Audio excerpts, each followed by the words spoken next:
Hey, it's been what, since last Tuesday? Took a trade. Yeah, last Tuesday. So it's been almost a week. Got a cut. It's all right. She cut more than I would have liked, but maybe I just need it to marinate a little bit.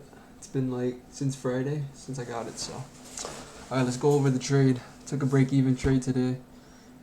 Kind of debatable. I'm still trying to figure out if I should have taken this. Not that it was nothing. It was everything I wanted to see. It was just we were severely bearish. We dropped like a few hundred points market open, and you know what is the likelihood that we're gonna reverse completely and take out these highs? I don't know, but definitely something I had to think about. Maybe something to learn from. This is a no news Monday, and we're completely bearish. Like just all these, we just dumbed down severely. So that's something to think about. Maybe to write in my journal later. But let's go over the trade. Um, yeah, coming into the day, we're coming into this fair value gap. I think all signs were giving me bearish. So I don't know. I probably should not have like tried to take a long today. Something to learn from. And it's also no news Monday. I just said that, but yeah. Looking back at the higher time frames now, it's just I don't know. But there was a reason for me to take a trade. It's not like I just was gambling. Let's take off these emojis. But price dumped down, took out all these lows. Price came in, took out this low. We went lower on the Nasdaq, and yeah, ended up taking this low. We didn't take that low on the S&P. With that, we have a 5-minute SMT with that, and and also with that on ES we have this inverse this inverse right here. So that's honestly two 5-minute confirmations, and then we get this 5-minute retrace with this candle. 5-minute retrace pushes down, and the ideal entry would have been right here after we get this 1-minute fair value gap, getting inverse after we broke structure to the downside, and then we got our leg up to break structure or invalidate a fair value gap. After that, that still wasn't enough for me. I was like, I want to see another confirmation, which was I wanted to see a 5-minute 5-minute break of structure, which was this. This is gonna be this blue line right here. So I was waiting for this 5-minute candle to close at 9:40. So this candle will close at 9:45, and then I saw bet we had a 5-minute break of structure. I entered right off that. Like I said, the ideal entry would have been here if I wasn't waiting for that 5-minute gap. I guess stops same area. I guess a nicer RR, but yeah, ended up waiting for another confirmation, which I liked. I liked that, and yeah, I just entered off that.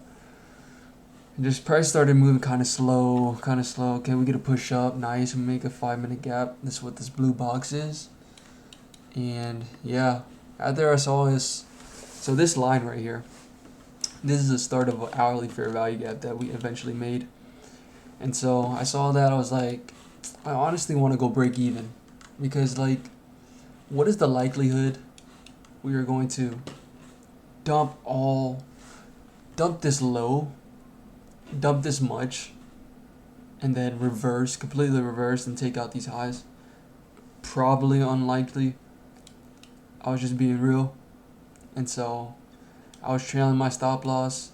After we got up here, I think I moved it to, so originally it was right here.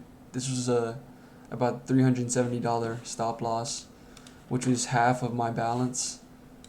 And yeah, so once we hit this line, this hourly fair value gap, I kind of moved it to right here, I believe, around here. And then we kept pushing up. I was like, you know what, I'm just going to move it right here. Because the only thing really saving us that would be logical for price to come in would be this 5-minute gap and this 1-minute fair value gap, which eventually this 5-minute gap got ran through, and then by the time, like around here, honestly, literally right here, I moved stops at break even. I was like, bro, I don't really want to be in this trade. How likely are we going to end up reversing? Not likely. I'm okay with taking a break even right here. And that's what happened. 2 seconds later, break even. And that was really it. I do like how I manage this trade, just because like it's a no news Monday.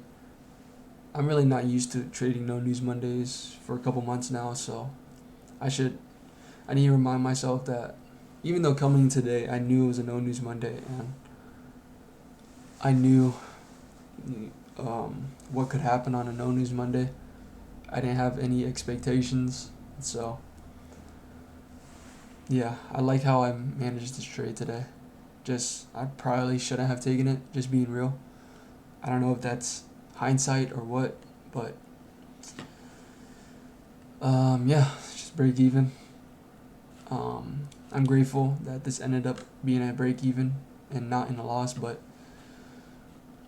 yeah, I didn't really have any really potential take profit other than this hourly high. You know, I marked this 5-minute high for a potential break even point, but there's really just nothing to target other than these highs, the high of day. And like I said, how likely would we reverse and go all the way up there? Not likely, but anything can happen. But that's really it. I want to keep this video short and simple. Nothing really to completely go over. I took it on the live account as well.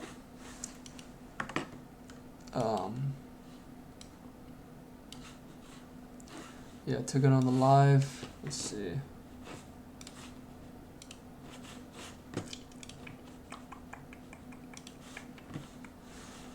Here we go. Whoa, wait. Here we go. I don't know if you can see that. -$1. But yeah. Same thing on the live. Yeah, I have my stop loss. I trim my stop loss around here.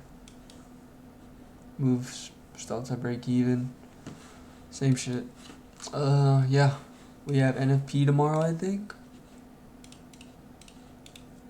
NFP. Yeah, we have some big news tomorrow, so gotta trade accordingly, and yeah, got the whole week ahead of us. So that was it for this recap. Potentially see you later this week. If not, see you when I see you. God bless.